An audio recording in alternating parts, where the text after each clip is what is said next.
Sejam bem-vindos ao vídeo, eu sou o professor Valtécio. Nessa aula nós vamos falar da parte de geometria espacial correspondente ao conteúdo de cilindro, tá bom?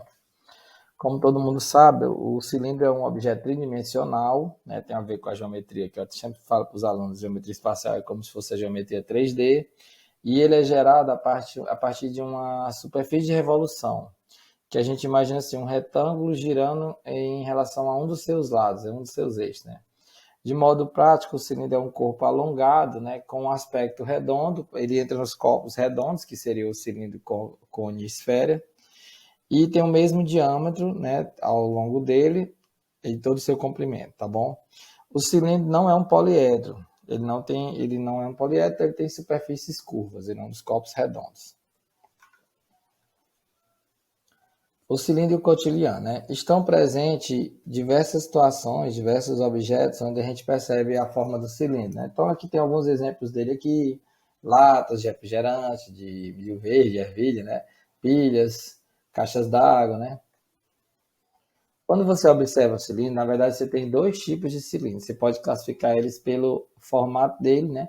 Em relação à sua inclinação da sua geratriz, olhando para a sua geratriz em relação ao plano da base. Como assim? O cilindro é tido oblíquo, que é esse primeiro aqui, quando ele tem a geratriz, que é esse Gzinho aqui, essa linha lateral, inclinada em relação à altura. Quando ela não coincide com a altura, aí você tem o cilindro oblíquo. Vou voltar a imagem aqui. Então, o cilindro é oblíquo quando a geratriz é oblíqua à sua base. Ou seja, elas não são paralelas. E o cilindro é tido como reto, vou mostrar aqui o reto, quando a geratriz coincide com a altura. Então, vou voltar aqui para o cilindro oblíquo, né?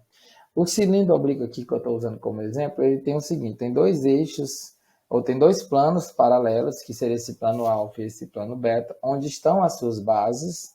Então, você tem dois círculos aqui na base, nos planos alfa e beta paralelos. Aí você tem um eixo aqui no centro, que é o eixo de simetria do cilindro, esse eixo aqui central, e você tem a geratriz paralela com esse eixo, que não está paralela com a altura, tá bom? E outro elemento muito importante no cilindro é o raio da base, que vai dizer assim, ele é digamos, o diâmetro é duas vezes o raio. Então, o raio e o diâmetro eles têm a ver com a espessura do cilindro, né? Percebam que aqui também forma um ângulo com esse eixo aqui, que ele não é um ângulo de 90 graus, por isso que é um cilindro oblíquo. Já o cilindro reto, você tem a altura do mesmo tamanho, né, coincidindo com a geratriz, aqui não é menos, né, é como se fosse uma marcaçãozinha, tá bom? Então você tem a geratriz e a altura com a mesma medida, e você tem esse ângulo que seria aquele alfa, 90 graus, onde você tem a altura formando um ângulo reto com uma das bases aqui, ou com a base superior, tanto faz, tá bom? No caso, eu até coloquei aqui dois R's, que seria aqui o diâmetro CD, coincide com duas vezes o raio. Aqui uma imagem interessante, né? O cilindro pode ser obtido, como é que você pega o cilindro? Você pega aqui um triângulo, um retângulo qualquer, falei triângulo que é o cônjuge, desculpa.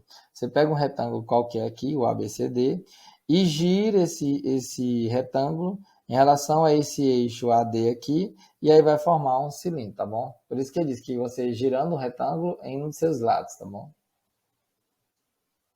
Aqui uma coisa interessante, se você pegar um cilindro e fizer um corte, como assim? Um corte exatamente no centro dele, esse corte a gente chama de secção meridiana, que é exatamente a secção pelo meio do cilindro, tá bom? Essa secção meridiana, passando aqui pelo centro do cilindro, aqui o centro O, ele vai ter o seguinte, você vai ter as duas distâncias CO e OD sendo duas vezes o raio, né? No caso aqui o raio para um lado e o raio para o outro, tá bom? E aí você tem a altura, tem duas vezes o raio aqui, a secção meridiana. E uma informação interessante é que se essa secção meridiana formar exatamente um quadrado, aí você tem um cilindro equilátero, tá bom? É um cilindro reto em que a altura é igual a duas vezes o raio. A ideia da planificação. O que seria a planificação? Seria você pegar um cilindro e abrir ele totalmente. Vou só voltar aqui para a parte da planificação. Bem, na ideia da planificação, retomando aqui, a planificação, deixa eu expandir a imagem, tive um problema aqui de internet, mas já voltou. A ideia da planificação é como se você fizesse o seguinte, como você pegar um sólido geométrico e abrir ele todo, né? Vamos dizer assim, planificar seria exatamente isso, aqui a parte de secção meridiana eu já falei, né? Então, quando você imagina, até quando a gente estudava no fundamental, que tinha aquelas construções de sólidos geométricos, os alunos faziam muito isso, né? Pegavam cartolinas e construíam sólidos geométricos, aquelas construções, né? O cilindro seria construído como? Usando um retângulo, que seria a superfície lateral dele, a área lateral dele, a parte lateral dele, e duas bases que seriam dois círculos. Então, quando você imaginar a planificação, é exatamente isso aqui que vai acontecer. Aí, no caso, você tem o quê? Que essas duas bases têm o mesmo raio do cilindro, raio R, e aquela superfície lateral, ela tem a mesma altura do cilindro, tá bom? E outra informação importante é que a base dessa superfície lateral coincide com o comprimento da circunferência dessa base. Como assim? O aluno vai ficar um pouco confuso, né? Essa lateral aqui, essa superfície lateral que tem a altura H, ela tem como seu comprimento aqui, esse retângulo, que seria essa dimensão maior, 2πr, porque 2πr, que é duas vezes, 2πr é o comprimento da circunferência da base, né?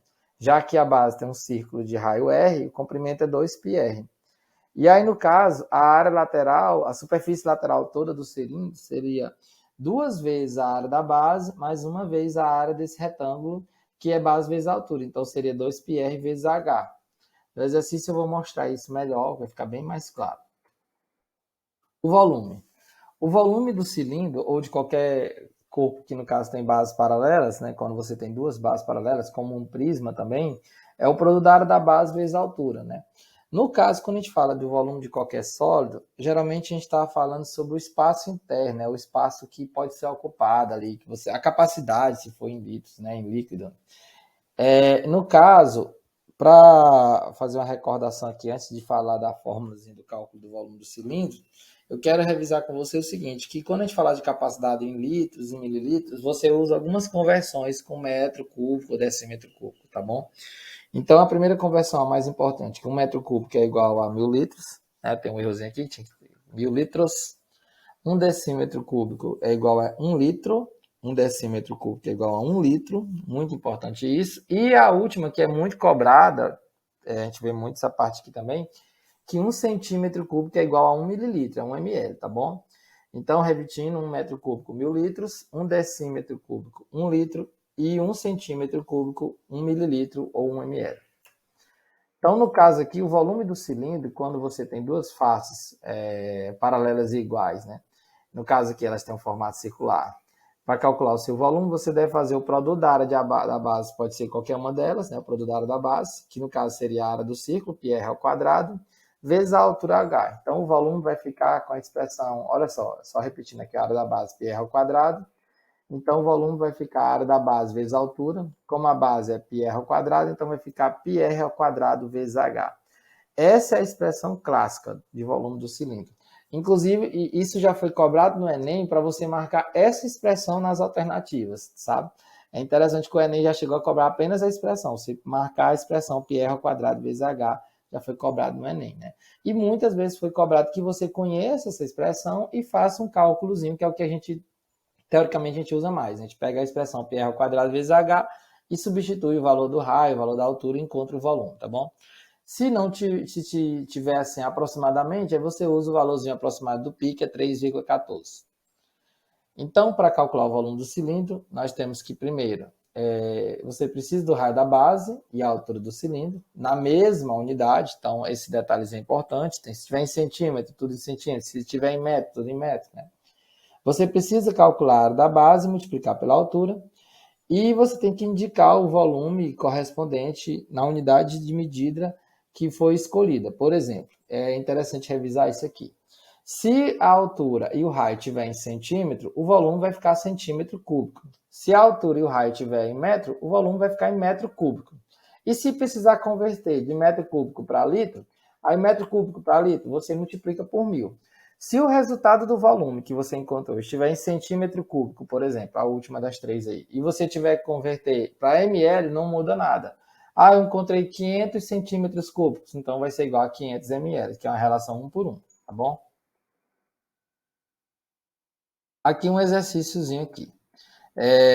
Um reservatório de combustíveis apresenta o formato de um cilindro circular reto com 15 metros de diâmetro e 6 metros de altura.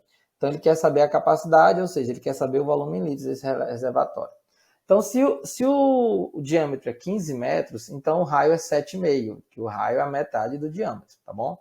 E a altura é 6 metros, então eu vou usar isso, raio 7,5 e a altura 6 metros. Quando você fizer a continha, você vai ter o seguinte, o volume do cilindro, que é πr ao quadrado vezes h, o π é 3,14, o raio, que é 7,5, eu vou colocar ao quadrado, já fiz a continha, 7,5 ao quadrado dá 56,25, e a altura dada no texto 6 metros. Quando você multiplicar 3,14, 7,5 ao quadrado, que é 56,25, e vezes 6, fizer essa conta, vai dar aproximadamente 1.059,75 metros cúbicos.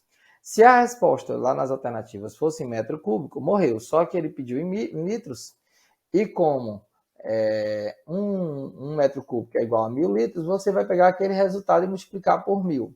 Então, na verdade, vai ficar 1.059.750 litros, tá bom? Um reservatório de combustível tem que ser mesmo muito litro. A segunda aqui é uma questão um pouco mais interessante, só no sentido que ele já deu o volume e quer saber a medida do raio. Então, vamos lá. Ele disse que para construir um tanque, onde, no formato de um cilindro, né? Onde ele tem como volume 250 metros cúbicos, tá bom? Que seria igual a 250 mil litros, mas aqui ele colocou em metros cúbicos, 250 metros cúbicos, e a altura 9 metros, então já está na mesma unidade, é o metro cúbico, metro, já está tudo na forma de metro, né? Na mesma unidade. Qual seria o raio aproximado dessa base aí? Então você vai pegar a expressão volume igual a πr ao quadrado vezes h, vai substituir o 250, que é o volume, onde está o Vzinho de volume, π 3,14, o raio é o que eu vou buscar, né, o Rzinho desconhecido, e a altura é o 9 que ele já deu no texto. Quando você pegar aqui o 3,14 e multiplicar por 9, vai ficar 28,26. Esse 28,26 que está multiplicando por R, ele vai dividir o 250. Então, vai ficar 250 dividido por 28,26. Quando você fizer essa divisãozinha aí, vai ficar 8,84. Ou seja, o raio ao quadrado é igual a 8,84. Como está o raio ao quadrado igual a 8,84, eu vou tirar a raiz, né, para tirar aquele ao quadrado dali. Então, a raiz quadrada de 8,84 vai ficar aproximadamente 3, porque na verdade o resultado deu 2,97. Mas como ele pediu o raio aproximado, deu aproximadamente 3 metros, tá bom? No slide ainda tem outras questões, mas como são questões com enunciado muito grande, eu vou deixar para comentá-las na aula que eu vou dar no quadro, tá bom? Quero agradecer quem assistiu o vídeo até o final.